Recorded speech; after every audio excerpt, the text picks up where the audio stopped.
దయగల వారిపై దయ చూపించును, కఠినుల ఎడల వికటము చూపును. దయగల వారిపై దయ చూపించును, కఠినుల ఎడల వికటము చూపును. గర్విష్ఠుల యొక్క గర్వము, గర్విష్ఠుల యొక్క గర్వముననచును. సర్వము నెరిగిన సర్వాధికారి,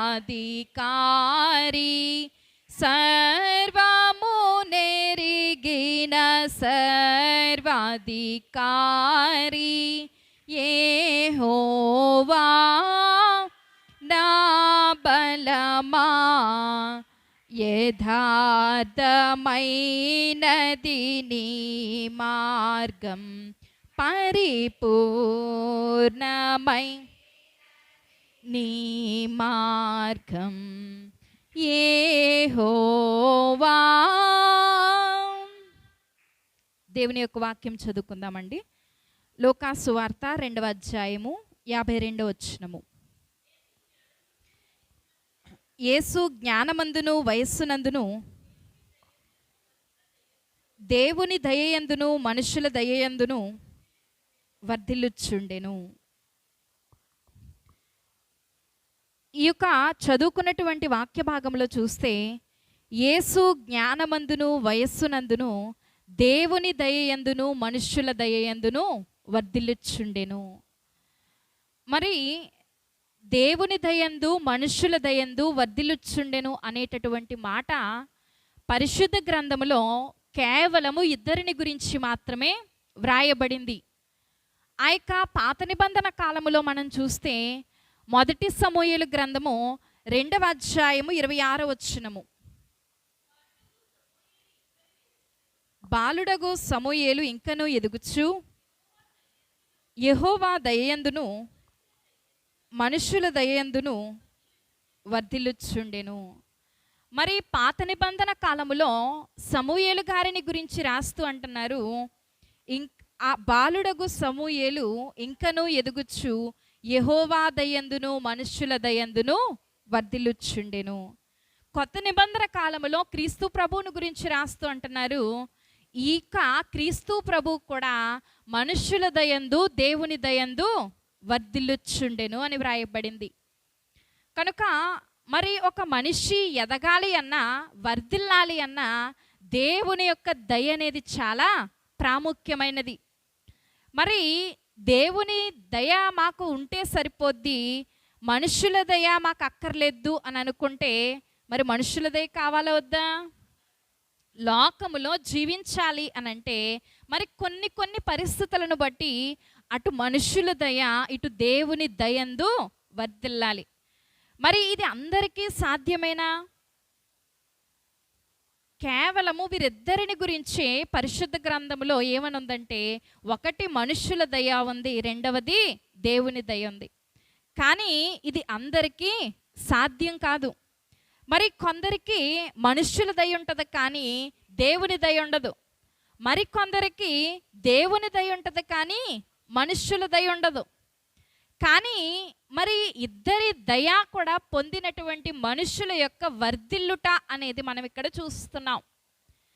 మరి ఈ యొక్క దయను మనము పొందాలి అని అంటే ఏం చేయాలి? మరి దేవుని యొక్క దయ మనకి ప్రతి నిమిషము కూడా అవసరమే. ఒకవేళ మనుషుల దయ లేకపోయినా కూడా దేవుని దయతో మనం ఏం చేయొచ్చు అంటే బ్రతకొచ్చు.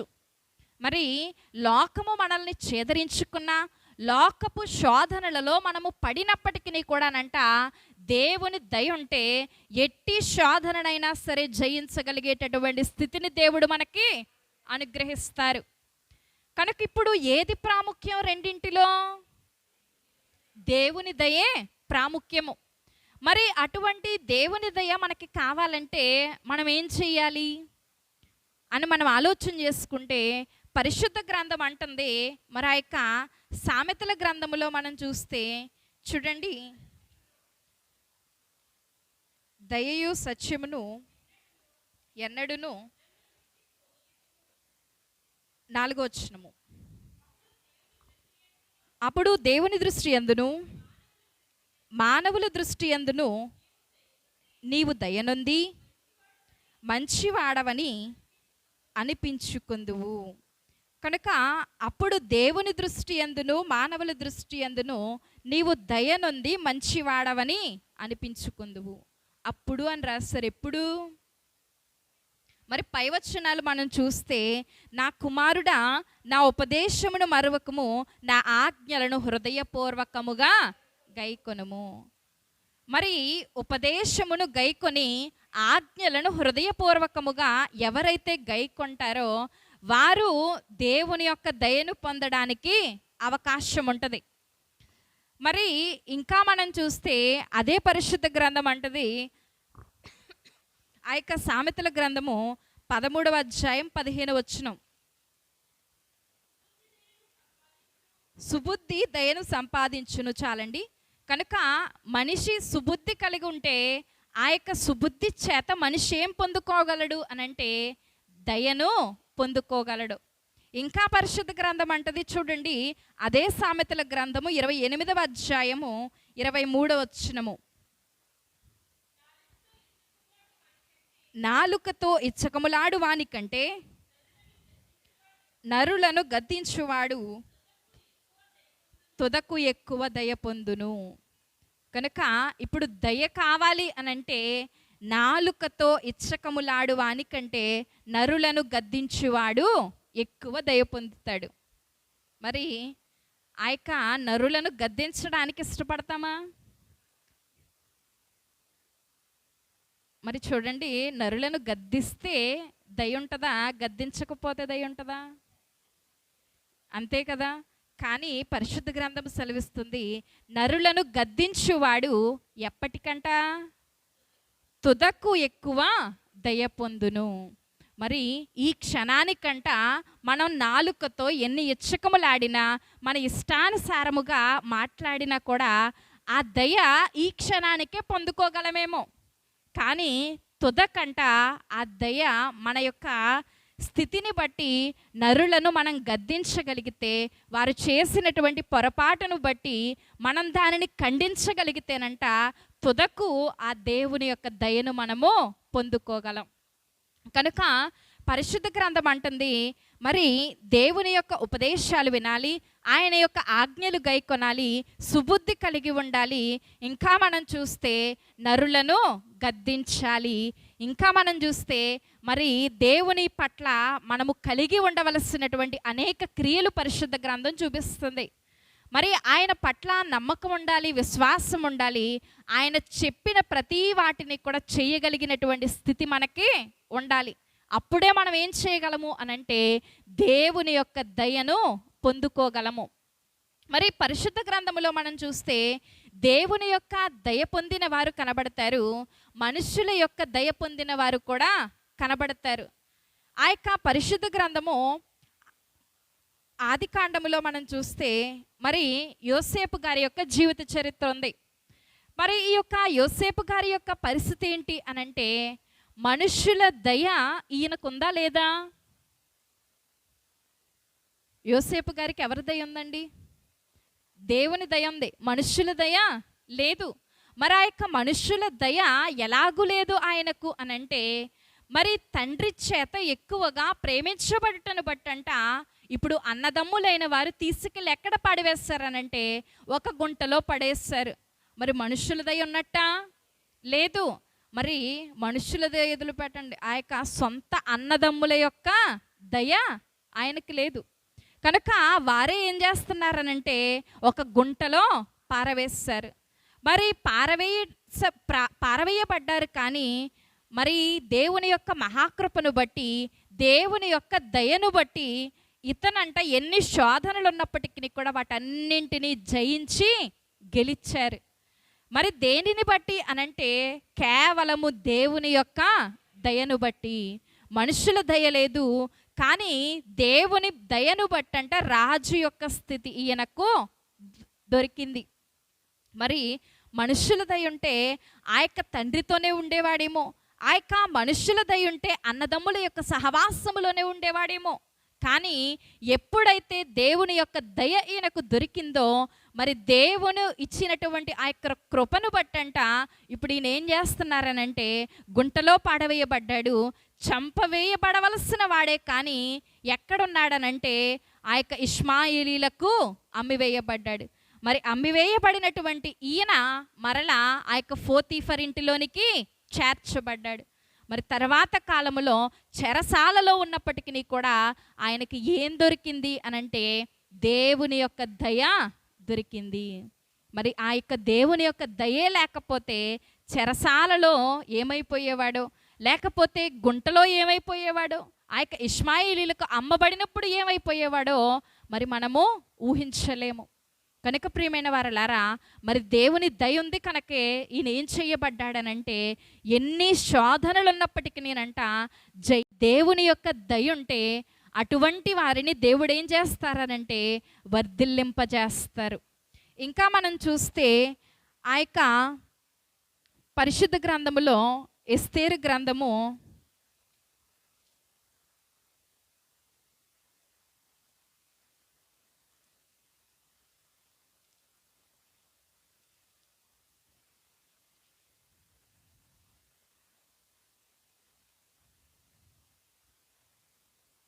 6వ అధ్యాయము 12వ వచనము.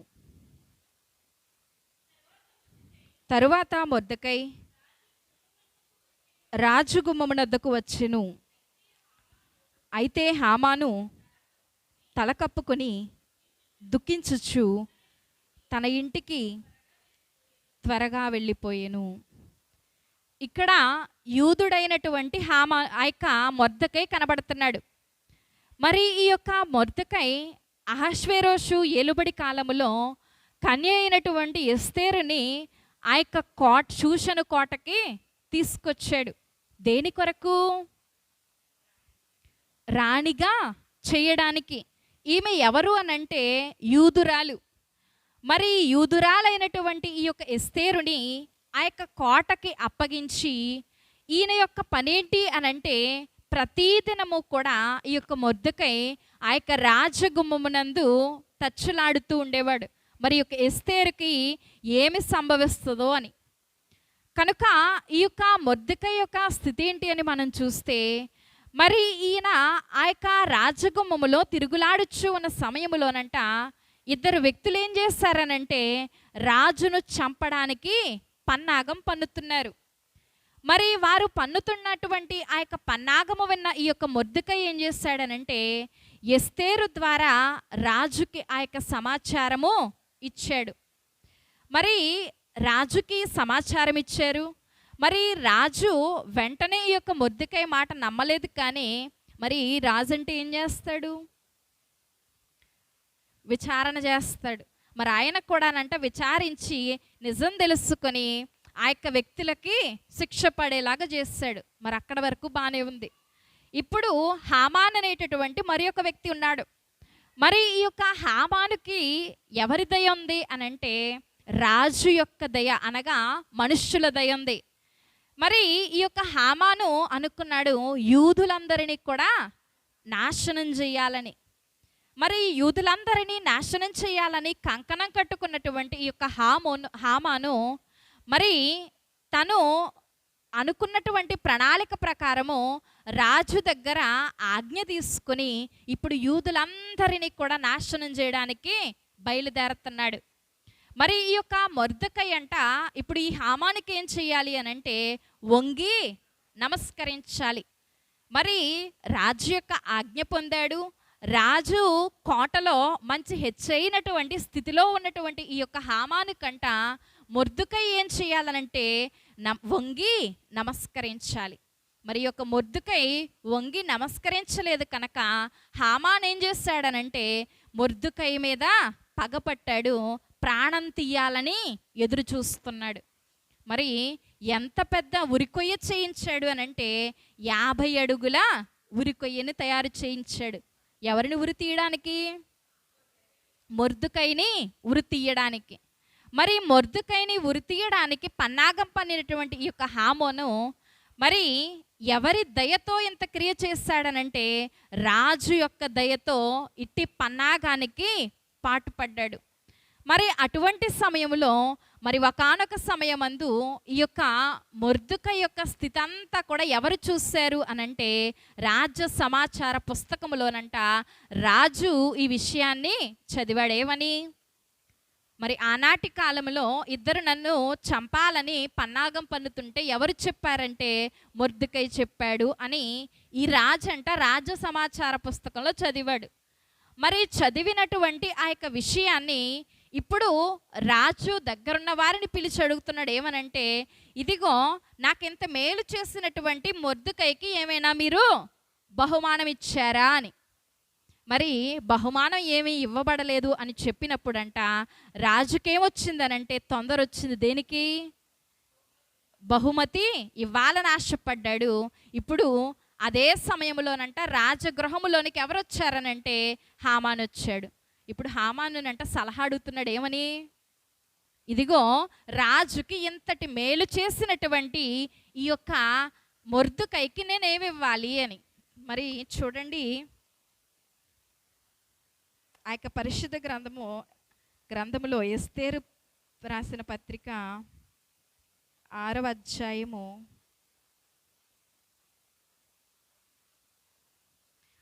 6వ వచనము. రాజు గణపరచను అపేక్షించువానికి ఏమి చేయవలనని రాజు అతనిని అడుగగా, హామాను నన్నుగాక మరి ఎవరిని రాజు గణపరచనపేక్షించునని తనలో తాను అనుకొని రాజుతో ఇట్లనెను, రాజు గణపరచనపేక్షించువానికి చెయ్యతగినదేమనగా రాజు ధరించుకును రాజవస్త్రములను, రాజు ఎక్కు గుర్రమును, రాజు తన తల మీద ఉంచుకును రాజు కిరీటమును ఒకడు తీసుకుని రాగా. చాలండి. కనుక మరి యొక్క హామానునంట రాజు ప్రశ్నిస్తున్నారు ఏమనంటే, ఇదిగో మరి నాకింతటి సహాయం చేస్తున్నటువంటి మొర్దుకైకి నేనేం చేయాలి అని. ఈ యొక్క హామాన్ అనుకున్నాడంట, ఇదిగో నన్ను తప్ప రాజు ఎవరిని గణపరుస్తాడనుకొని మరి తనకు తోచిందంతా కూడా ఇక్కడ రాజుతో సెలవిస్తున్నాడు. చూడండి, ఆ యొక్క 7వ వచనం నుంచి చదవద్దు కానీ, రాజు ధరించుకును రాజవస్త్రములు, రాజు ఎక్కు గుర్రము, రాజు తల మీద ఉంచుకొను రాజు కిరీటము, ఇంకా ఆ యొక్క రాజు యొక్క అధిపతులలో ఒకడు ఆ వస్త్రములు ఆ గుర్రము పట్టుకొని రాజును అపేక్షించువానికి ఆ వస్త్రములను ధరింపచేసి ఆ గుర్రము మీద అతన్ని ఎక్కించి రాజవీధిలో అతన్ని నడిపించచ్చు.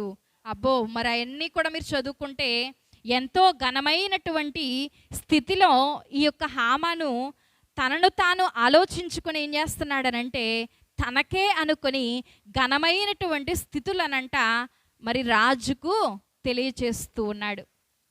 మరి ఇప్పుడు ఇంతటి ఘనమైన స్థితి ఎవరికి దక్కపోతుంది?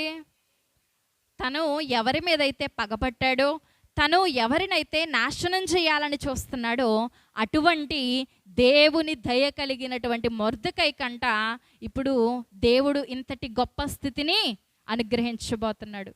మరి ఒక ప్రక్కంట రాజాజ్ఞ ఉంది ఏమని, యూదులందరూ కూడా నాశనం చేయబడాలని. మరి అంతటి రాజాజ్ఞ కలిగినటువంటి ఆ యొక్క స్థితిలోనంట ఇప్పుడు యూదుడైనటువంటి మొర్దెకైకి దేవుడు ఏం చేస్తున్నారనంటే ఘనమైనటువంటి సన్మానాన్ని చేస్తున్నారు.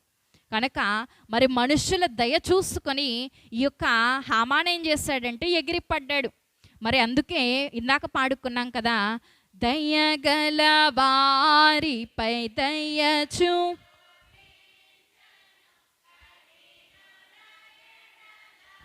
వికటము చూపును, దయగల వారిపై దయచూ పించును కఠినులయ వికటము చూపును గర్విష్ఠుల యొక్క గర్వ గర్విష్ఠుల యొక్క సర్వము నెరిగిన సర్వాధికారి,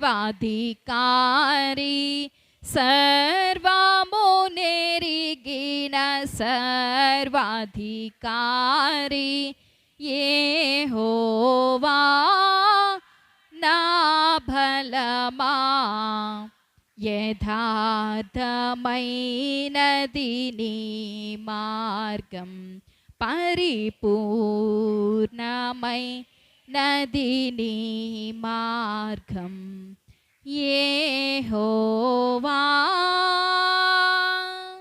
కనుక గర్విష్ఠుల యొక్క గర్వము ననుచును సర్వము నెరిగిన సర్వాధికారి. మరి ఈ రాజుకు తెలుసా హామాను మొర్దెకైని చంపబోతున్నాడని? తెలీదు. కానీ సర్వము నెరిగిన సర్వాధికారికి తెలుసేమనంటే ఈ యొక్క హామాను యూదుడైనటువంటి మొర్దెకైకి హాని చేస్తాడని. కనుక అతడు దయ కలిగిన వాడు కాబట్టి ఇప్పుడు దయ కలిగిన వానిపైన అంటే ఇప్పుడు దేవుని యొక్క దయ కూడా ఉంది. కనుక దయగల వారిపై దయ చూపించే దేవుడు ఇప్పుడు మొర్దెకై మీద దయ చూపించి ఏం చేస్తాడనంటే మరి చనిపోవలసిన వాడే, ఉరి తీయబడవలసిన వాడే. ఎందుకంటే రాజాజ్ఞ అనేది అప్పటికే ఏమైందనంటే హామానుకి ఇచ్చేయబడింది. ఇదిగో నువ్వు వెళ్ళొచ్చు, ఈ రాజ్యంలో ఉన్నటువంటి ప్రతి యూదుడిని కూడా నువ్వేం చేయొచ్చు అనంటే చంపవలసినటువంటి అధికారము నీకు నేను ఇచ్చేసానని చెప్పేసి రాజు ఏమంటున్నారనంటే ఒక గొప్ప ఆజ్ఞ ఇచ్చారు. మరి అటువంటి సమయంలో చావవలసిన వారిని ఇప్పుడు తీసుకొచ్చి ఏం చేస్తున్నారనంటే రాజు కిరీటం ఇస్తున్నారు, రాజవస్త్రం ఉంది, రాజు గుర్రం ఉంది, అన్నింటి మీద మరి అన్నీ కూడా ఈ యొక్క మొర్దెకైకి ఇచ్చి ఊరేగిద్దామని ఆలోచన చేస్తున్నారు. కనుక ప్రియమైన వారలారా, మరి మనుష్యుల దయ ఉన్నటువంటి ఈ యొక్క హామాను చిట్ట చివరికి ఏమైపోయాడనంటే ఏ ఉరి కొయ్య అయితే అతడు తయారు చేసి మరి మొర్దెకైని చంపుదాం అనుకున్నాడో అదే ఉరి కొయ్య మీద యొక్క హామాను ఉరి తీయబడ్డాడు. మరి మనుష్యుల దయ ఎలాగుంటుంది అనంటే ఇలాగే ఉంటుంది. మరి రాజు అప్పటి వరకు ఏం చేశాడనంటే హామానుని కొనియాడాడు. అవునండి కాదా? మరి అప్పటి వరకు ఆ యొక్క హామాను ఏది చెబితే అదే. కానీ ఒక్కసారిగా మరి దేవుడు ఆ యొక్క రాజుకి అంటే తగిన జ్ఞానం ఇచ్చి ఏం చేస్తారనంటే ఆ యూదుల జనాంగము నాశనం కాకుండా దేవుడు కాపాడడానికి మరి ఆ యొక్క సమయంలో మొర్దెకైని దేవుడు కాపాడి మనుష్యుల దయ చేత గర్విష్ఠుడుగా ఉన్నటువంటి హామానునంట దేవుడు హతము చేశారు. కనుక ప్రియమైన వారలారా, మరి మనుష్యుల దయ ఎంతవరకు ఉంటుంది అనే దానికి ఒక గొప్ప ఉదాహరణ ఎవరు అనంటే హామానే. మరి దేవుని దయ ఉంటే మనిషికి ఆ యొక్క జీవితం ఎలాగుంటుంది అనే దానికి ఉదాహరణ మొర్దెకై. కనుక ప్రియమైన వారలారా, మరి ఎటువంటి సమయంలోనైనా సరే ఏ పరిస్థితినైనా సరే తారుమారు చేయగల శక్తి ఎవరికి ఉంది అనంటే మనం నమ్ముకున్నటువంటి మన దేవునికి ఉంది. కనుక ప్రియమైన వారలారా, మరి దేవుని యొక్క దయ చాలా ఉన్నతమైనది. మరి మనుష్యుల దయ అవసరం లేదా అనంటే మనుష్యుల దయ దేవుని దయ కూడా ఉంటే మంచిదే.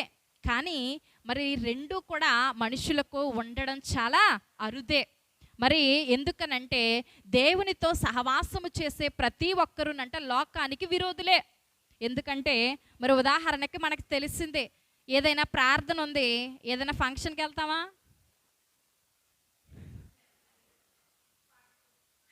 కనుక మరి ఫంక్షన్కి వెళ్ళకపోతే మనుషులకి ఏమవుతాం?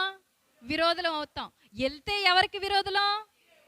అది. కనుక మరి రెండు కూడానంట మనిషి పొందుకోవాలనంటే చాలా కష్టమే. కనుక మరి పరిశుద్ధ గ్రంథములో కూడా కేవలం ఇద్దరిని గురించే ఆ మాట రాయబడింది. మరి దేవుని దయ పొందిన వారు ఉన్నారు, మనుష్యులు దయ పొందిన వారు కూడా పరిశుద్ధ గ్రంథములో ఉన్నారు. కానీ ఇరువురి దయలు పొందిన వారు మాత్రం కేవలం ఇద్దరే కనబడుతున్నారు. మరి ఎందుకు అనంటే అది చాలా కష్టతరమైనటువంటి స్థితి. కనుక ప్రియమైన వారలారా, మరి యొక్క మొర్దెకై అంతటి స్థితిలో ఉన్నాడు. మరి చావు చిట్ట చివరికి వెళ్ళిపోయిన వాడే మరి ఆ యొక్క జనాంగం అంతా కూడా నాశనం చేయబడాల్సిన పరిస్థితిలో ఆ యొక్క ఎస్తేరు కూడా ఏం చేస్తుందనంటే ఉపవాసం ఉంది, తన యొక్క జనాంగాన్ని ఆమె రక్షించుకుంది. మరి ఎస్తేరు కూడా మరి ఆ యొక్క హేగే దయ వలన ఏమైంది? హేగే అంట ఈ యొక్క ఎస్తేరు మీద దయ చూపించాడు. అలాగే రాజు కూడా ఈమెకు ఏ అలంకారము లేకపోయినప్పటికీ రాజు దయ కూడా ఆమె మీద కలిగింది. మరి ఆ యొక్క దయ చేత ఇదిగో ఆ యొక్క బంగారపు దండం అంట ఈమె వైపు చాపబడింది. కనుక ప్రియమైన వారలారా, మరి ఎవ్వరూ కూడా ఆ యొక్క రాజు గుమ్మములోనికి అడుగు పెట్టడానికి సరిపోరు. ఆజ్ఞ లేకుండా, పిలుపు లేకుండా ఎవ్వరూ అడుగు పెట్టలేరు. కానీ ఈ యొక్క ఎస్తేరుకి ఆ యొక్క హేగే దయ వలన మరి అలంకారం అనేది ఆ యొక్క హేగే చేశాడు. రాజు దయ ఉంది కనుక ఈమె కూడా ఏమైపోవాలనంటే చనిపోవాలి. ఎందుకు? ఈమె కూడా యూదురాలే. అలాగే రాగాజ్ఞ లేకుండానంట రాజు దగ్గరికి వెళ్ళింది. కనుక ప్రియమైన వారలారా, మరి అన్ని స్థితులను కూడా వీరిరువురు ఏం చేస్తారనంటే దాటుకొని వచ్చారు. దేని వలన అనంటే కేవలము దేవుని యొక్క దయ వలన. మరి ఒకటి, దేవుని దయ సంపాదించుకోవడం చాలా ప్రాముఖ్యం. మరి రెండవ విషయం ఏంటి అనంటే సంపాదించుకున్నటువంటి దేవుని దయనంట నిలుపుకోవడం కూడా చాలా ప్రాముఖ్యమే. మరి పరిశుద్ధ గ్రంథములో సౌలు రాజు గారు కనబడతారు. ఈయనకు దేవుని దయ ఉంది. మరి దేవుని దయ చేత నింపబడి మరి ఎక్కడో ఆ యొక్క గాడిదలు కాచుకునేటటువంటి ఈయన ఎక్కడికి వచ్చాడనంటే రాజుగారి యొక్క స్థానానికి వచ్చాడు. మరి ఆ యొక్క గార్దాబములను వెతుక్కుంటూ వెళ్ళినటువంటి ఈయన మరి సమూయేలు గారి దగ్గరకు వెళ్ళడం వలన మరి దేవుని యొక్క ప్రణాళికలోనంట ఇశ్రాయేలీల కొరకు మొట్టమొదటి రాజుగా ఎవరు నియమింపబడ్డారనంటే సౌలు గారు నియమింపబడ్డారు. మరి ఎంతటి ఘనమైన స్థితి! ఇశ్రాయేలీలు అని అంటే దేవునికి ఇష్టమైనటువంటి ప్రజలు. మరి అటువంటి ఇష్టమైనటువంటి ప్రజల కంట ఇప్పుడు మొట్టమొదట రాజుగా ఎవరున్నారనంటే సౌలు గారు కనబడుతున్నారు. మరి అంతటి గొప్ప స్థితిని దేవుడు అనుగ్రహించినప్పటికీ కూడా మరి దేవుని దయ ఆయన మీద ఉంది కనుకే ఆయన ఏమయ్యారనంటే రాజు అయ్యాడు. కానీ ఆయన తన యొక్క స్థితిని ఏం చేసుకోలేకపోయాడనంటే నిలుపుకోలేకపోయాడు. మరి దేవుడు తన యొక్క కృప చొప్పున రాజు అనుగ్రహం అనేది ఆ యొక్క సౌలు గారికి ఇచ్చినప్పటికీ కూడా మరి ఈయన తనకున్నటువంటి ఆ యొక్క మనస్సాక్షిని బట్టి, తనకున్నటువంటి అసూయను బట్టి దేవుని యొక్క ఆత్మ ఈయనను విడిచిపోయి దురాత్మ ఈయనలోనికి వచ్చి వేసేది. కనుక ప్రియమైన వారలారా, మరి ఇటువంటి ప్రతి స్థితిని బట్టి కూడా మరి గొర్రెల కాపరిగా ఉన్నటువంటి ఆ యొక్క దావీదు ఏం చేయబడ్డాడనంటే ఇతనికి బదులుగా రాజుగా చేయబడ్డాడు. కనుక మరి ఈ యొక్క సౌలు గారిని మనం చూస్తే మరి అంతకు మునుపు దేవుని యొక్క మాట విన్నవాడే, మరి దేవుని యొక్క అనుగ్రహము చొప్పున ప్రతి కార్యము కూడా జరిగించిన వాడే. కానీ మరి తన యొక్క స్థితిని విడిచిపెట్టి, దేవునిని విడిచిపెట్టి, ఆయన యొక్క ఆజ్ఞలు విడిచిపెట్టి తన ఇష్టానుసారముగానంట జీవించుట వలన ఇప్పుడు ఏమైపోయాడనంటే ఆ దయను ఇతడు పోగొట్టుకున్నాడు. కనుక మరి దయ పొందడం ఎంత కష్టమో ఆ యొక్క దయను నిలుపుకోవడం కూడా అంతే కష్టం. మరి ఆ యొక్క సౌలు ఫిలిస్తీయుడైనటువంటి ఆ యొక్క ఫిలిస్తీయుని చంపగలిగేటటువంటి స్థితి ఈయనకు ఉందా లేదా? ఉంది. ఎందుకనంటే మరి దేవుని చేత నియమింపబడిన వాడు కదా, దేవుని శక్తి చేత నింపబడిన వాడు, దేవుని యొక్క స్థితిలో ముందుకు కొనసాగేవాడు కనుక ఇప్పుడు ఆ యొక్క ఫిలిస్తీయుల దండంట ఈయనకి ఏ పాటిది. కానీ ఇప్పుడు ఈయనకున్నటువంటి స్థితిని బట్టి ఆ యొక్క ఆత్మ ఈయనలో నుండి వెడలిపోయింది. కనుక ఇప్పుడు ఎవరు రావాల్సి వచ్చింది అనంటే ఆ యొక్క ఫిలిస్తీయులను చంపడానికి ఇప్పుడు దావీదు గారు రావాల్సి వచ్చింది. కనుక ప్రియమైన వారలారా, మరి దేవుని యొక్క దయ కొరకు మనందరము కూడా ఏం చేయాలి అనంటే పాటు పడవలసిందే. కనుక దేవుని యొక్క దయ ఉంటే మనిషి ఏమవుతాడనంటే వర్ధిల్లుతాడు. కనుక మరి లోకానుసారముగా వర్ధిల్లుతామా అని అంటే లోకానుసారమైనటువంటి వర్ధిల్లింపు ఉంటుందో లేదో మనకి తెలీదు. కానీ ఆత్మీయానుసారముగానంట దేవుని యొక్క దయ వలన మనం ఏం చేయగలము అనంటే వర్ధిల్లుతాము.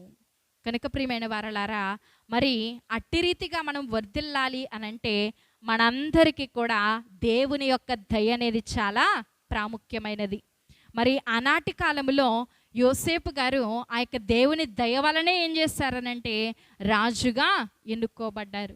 అలాగే ఈ యొక్క మొర్దుకై తన యొక్క స్థితిలో మరి చంపబడవలసిన వాడే కానీ చనిపోకుండా ఆయనను కాపాడి తన యొక్క జనాంగమునంతటిని కూడా వీరు కాపాడుకోగలిగారు. కనుక ప్రియమైన వారలారా, మరి మనుష్యుల దయ సంపాదించుకొనుటలో పడిపోయంట మనం ఏం చేయలేకపోతున్నాం, దేవుని దయ కొరకు పాటుపడలేకపోతున్నాం. మరి ఇద్దరు మనుషులంట సముద్రం ఒడ్డుకెళ్ళి చేపలు పట్టుకుంటున్నారు. మన్నించండి, ఒక చెరువులో చేపలు పట్టుకుంటున్నారంట. అయితే ఒక వ్యక్తి అంట తనకు దొరికినటువంటి ప్రతి పెద్ద చేపని కూడా తీసుకుని తన బుట్టలు వేసేసుకుంటున్నాడంట. అయితే మరి ఒక వ్యక్తి అంట పెద్ద చేపలు వచ్చినట్లంట మరలా తీసేసి చెరువులో పడేసి చిన్న చిన్న చేపల్ని ఏరుకుంటున్నాడంట. అయితే ఈ మొదటి వ్యక్తి అడిగాడంట రెండో వ్యక్తిని, ఏమనంటే, ఇదిగో పెద్ద చేపలు వస్తున్నాయి కదా, ఆ పెద్ద చేపలను ఎందుకు విడిచిపెట్టేస్తున్నావు, కేవలం చిన్న చేపల్ని ఎందుకు ఏరుకుంటున్నావు అంటే ఈ రెండో వ్యక్తి అన్నాడంట, ఇదిగో పెద్ద చేపలు పట్టేటంతటి గిన్నె మా ఇంట్లో లేదు అన్నాడంట.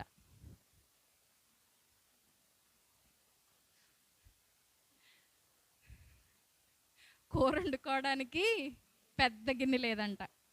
మరి మన యొక్క జీవితము కూడా అలాగే ఉందేమో. దేవుడు అనుగ్రహించేటటువంటి ఆ యొక్క స్థితిని విడిచిపెట్టేసి చిన్న చిన్న వాటి కొరకంట పెద్ద ఆశీర్వాదాన్ని మనము వదిలేసుకుంటున్నాం. కనుక మరి ఆ రెండో వ్యక్తికి తెలియదు ఏమనంటే ఆ పెద్ద చేపని కూడా ఏం చేస్తామంటే చిన్న చిన్నగా చేసే వండుకుంటామని. కనుక ప్రియమైన వారలారా, మరి దేవుని యొక్క దయ వలన మనము ముందుకు వెళ్ళాలి అనంటే, మరి దేవుని దయను మనం సంపాదించుకోవాలనంటే చిన్న చిన్న వాటి వైపు చూసి దేవునిని మనము విడిచిపెట్టకూడదు, ఆయన యొక్క ఆజ్ఞలను మనము విడిచిపెట్టకూడదు. కనుక ఏ వ్యక్తి అయితే దేవుని దయ కొరకు వెతుకుతాడో, మరి వెతుకుడి మీకు దొరకును, అడుగుడి మీకు ఇవ్వబడును, వెదకుడి మీకు దొరకును, తట్టుడి మీకు తీయబడును. మరి ఈ మాట ఎందుకు ఎక్కువ ఉపయోగిస్తామనంటే, ఇదిగో అడగమన్నావు కదా అని చెప్పి అడుగుడి మీకు ఇవ్వబడిన అన్నావు కదా, నాకు అది ఇవ్వు, వస్త్రం ఇవ్వు, లేకపోతే ఆహారం ఇవ్వు, అది ఇవ్వు, ఇది ఇవ్వు అని చెప్పేసి దేవుణ్ణి అడగడానికి వాడతాం.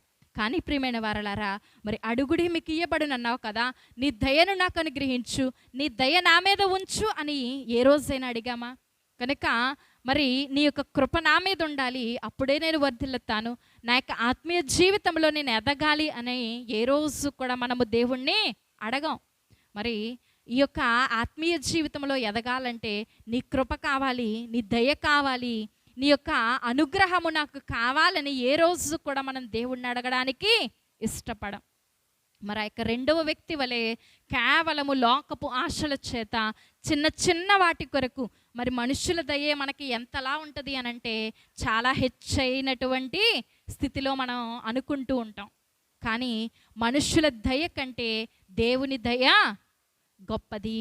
మనలను ఘనముగా ఆ యొక్క దేవుని దయే మనలను వర్ధిల్లింపచేసేది. కనుక ప్రియమైన వారలారా, మరి రెండు ఉంటే మంచిదే, కానీ రెండిటిలో ప్రాముఖ్యమైనది ఏంటి అనంటే దేవుని దయ. కనుక ప్రియమైన వారలారా, మరి దేవుడు అంటున్నారు, నీ బలహీనత తట్టు బలము తట్టిదిగో చూడుము, నీ బలహీనత తట్టుచు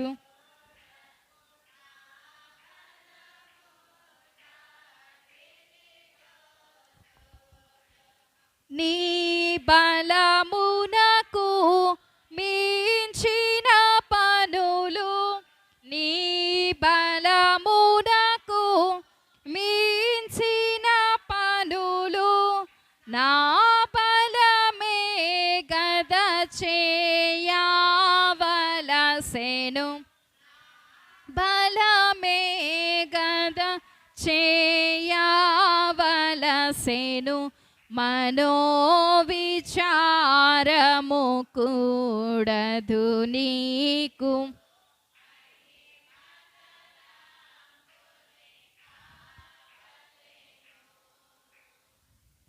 కనుక నీ బలహీనత తట్టు చూడకు, నా బలము తట్టిదిగో చూడు. కనుక మరి మన యొక్క బలహీనతల వైపు చూసి మనం ఏం చేస్తూ ఉంటామంటే దేవుని బలము వైపు చూడలేక తొలగిపోతూ ఉంటాం. మరి దేవుని యొక్క దయ కొరకు మనము మన యొక్క బలహీనతల వైపు కాదు, కానీ దేవుని బలము వైపు చూడాలి. ఇదిగో నన్ను సరిచేసి నీ దయను నాకు అనుగ్రహించు అని అడిగిన ఎడల మన యొక్క దేవుడంట మన యొక్క క్రియలను సరిచేసి ఏం చేయగలరంటే ఆయన దయను మన మీద చూపగల దేవుడు. కనుక ప్రియమైన వారలారా, మరి మన యొక్క బలహీనతల వైపు మనం చూడొద్దు, కానీ మన యొక్క శక్తికి మించినటువంటి శక్తి కలిగినటువంటి దేవుడు మన ముందు ఉన్నాడు. కనుక మన ముందుండి మనలను నడిపించేటటువంటి దేవుడు. కనుక ప్రియమైన వారలారా, మరి ఆయన యొక్క దయలో మనం ఏం చేయబడాలి అనంటే ఎదగాలి, వర్ధిల్లాలి, ఆయన దయలోనే మనము ఉండగలగాలి. కనుక మరి అట్టి రీతిగా దేవుని దయ వైపు మనం చూస్తే, ఆయన యొక్క దయ కొరకు వెతుకులాడితే తప్పక మనందరికీ కూడా దేవుడు ఏం చేయగలరంటే ఆయన తన యొక్క దయను అనుగ్రహించగలరు. కనుక మరి ఆ యొక్క దయ ఈ యొక్క నూతన వత్సరములోనికి అడుగుపెట్టి 2వ వారములో ఉన్నాము. మరి మనందరికీ కూడా ఏం కావాలి అనంటే నూతనముగా, మరి పోయిన వత్సరము దేవుని దయ ఉండకపోవచ్చు, కానీ మరి ఈ సంవత్సరమైనా మనం ఏం చేయగలగాలంటే ఆయన దయ పొంది అనుగ్రహము కొరకు పాటుపడగలగాలి. కనుక ప్రియమైన వారలారా, మరి దేవుని యొక్క ఆజ్ఞలు పాటించి మరి సుబుద్ధి కలిగి నరులను గద్దించేటటువంటి స్థితి మనలో ఉంటే మనకు దేవుడు తన యొక్క దయను అనుగ్రహించగలరు. మరి ఆ యొక్క సామెతల గ్రంథము 22వ అధ్యాయము 1వ వచనంలో మనం చూస్తే, గొప్ప ఐశ్వర్యము కంటే మంచి పేరును, వెండి బంగారముల కంటే దయయు కోరదగినవి. మరి ఇక్కడ 2 విషయాలు ఉన్నాయి. గొప్ప ఐశ్వర్యము కంటే మంచి పేరు, వెండి బంగారముల కంటే దయయు కోరదగినవి. మరి మనం ఏవి కోరతామంటారు? ఏవైతే మంచివి అని ఇక్కడ చెప్తున్నారో అవి మనం కోరం. మరి గొప్ప ఐశ్వర్యం కావాలి, మంచి పేరున్నా లేకపోయినా పర్వాలేదు, ఇంకా వెండి బంగారాలు ఉంటే చాలు, దేవుని దయ ఉన్నా లేకపోయినా పర్వాలేదు అనుకుంటాం. కానీ ప్రియమైన వారలారా, పరిశుద్ధ గ్రంథము సెలవిస్తుంది ఆ యొక్క గొప్ప ఐశ్వర్యము కంటే మంచి పేరు వెండి బంగారముల కంటే దయయు కోరదగినవి. కనుక కోరవలసిన వాటిని మనం ఏం చేయాలనంటే దేవుని పాద సన్నిధికి చేరి వచ్చాం కనుక ఈ దినము కోరవలసిన వాటిని మనము కోరుకుందాం. మరి ఏవైతే కోరకూడనివి దేవుని సన్నిధికి వచ్చి కోరుతున్నామో వాటన్నింటినీ కూడా విడిచిపెట్టి దీవెనలతో మనము మరలా మన యొక్క గృహములకు వెళ్ళే ధన్యత దేవుడు మనందరికి అనుగ్రహించును గాక.